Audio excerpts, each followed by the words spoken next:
Wow, thousands of people have been protesting around the nation in support of the Palestinian people and a ceasefire.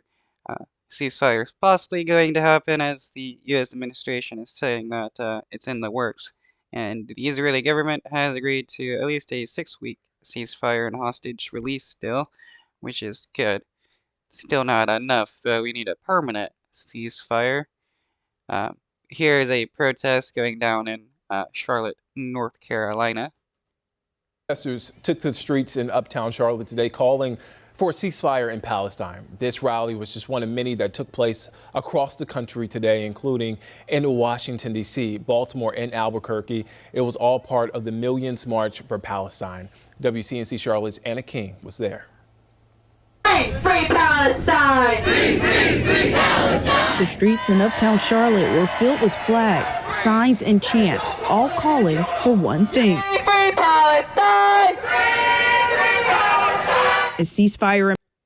It looks like as the war, the genocide continues, more and more people protest against the Israeli government, not just in the United States, but around the world. More and more people continually show their support for the Palestinian people because people can see what is going on. In Palestine between Israel and Hamas. I'm a minority, so I obviously am very, very affectionate about anything that has to do with anything like this. People being oppressed, people being slaughtered, people being murdered for just who they are, what they believe in, and just the fact that they're breathing should not be. Yeah, what? Just a few days ago, the Israeli government killed people trying to get some food from an aid convoy. And the IDF has admitted that they did shoot people, even though they want to claim that the injury sustained was by the stampede of people trying to get food. So hopefully a ceasefire can be the first thing. That way critical aid, food, medicine can be delivered. Secondarily to that, we hope to have policy impacts within our elected officials to, put America first. When politicians say, America first, they say America first, but they, give money and aid to Israel when there's an impending government shutdown. So hopefully a long-term policy change. Some of the chants that echo. Yeah, it is curious how our government can give so much money to the Israeli government and then at the same time tell American citizens that we don't have enough money to help our own citizens. That doesn't make any sense whatsoever. Oh, and look at this. This guy has a Jews against genocide.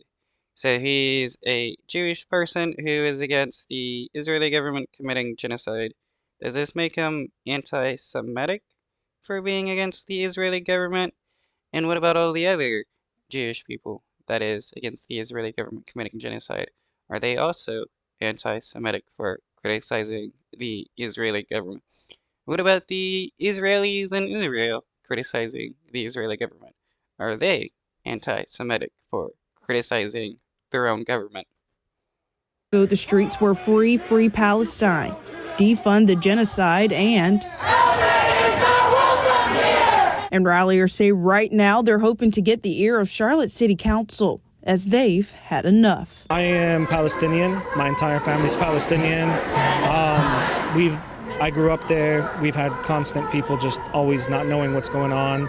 And with the current genocide going on right now, with the current people being quartered in Rafah, with our current tax dollars paying for all of that, we just need to march the streets and let people know that we will not stand silent to it. We know that none of us are free until all of us are free. I've been protesting for Palestine for 25 years. It's sad that we have a second generation of people who have grown up. They were babies when I started protesting, and now they're helping leading the movement to fight for Palestine, because we have second and third generations now who can't even go back to Palestine.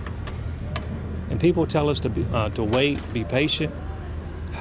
Our patience is running thin. Say it loud, say it clear. The Jewish Voice for Peace also took part in the rally. It's important for Jews to show solidarity with Palestinians and to show that we support Palestinians in their struggle for liberation, and that it is a false narrative that Israel speaks for all Jews. Yeah, that is kind of what the Israeli government has made it seem like, that the Israeli government speaks for all Jews wide, and the moment like you criticize them, that means you're a self-hating Jew, which makes no sense whatsoever. That's, that would be like people saying that the U.S. government, speaks for every single uh, American in the United States and outside of the United States. That just wouldn't make any sense whatsoever. Uh, and it's also bad when the Israeli government or others claim that the that Israel is the only nation that is safe for Jewish people to live in. Like Biden has said that once, and it's like, are you literally claiming that any other location other than Israel means that Jewish people are unsafe? Like, no, that just doesn't make any sense. That is pretty anti-Semitic, actually.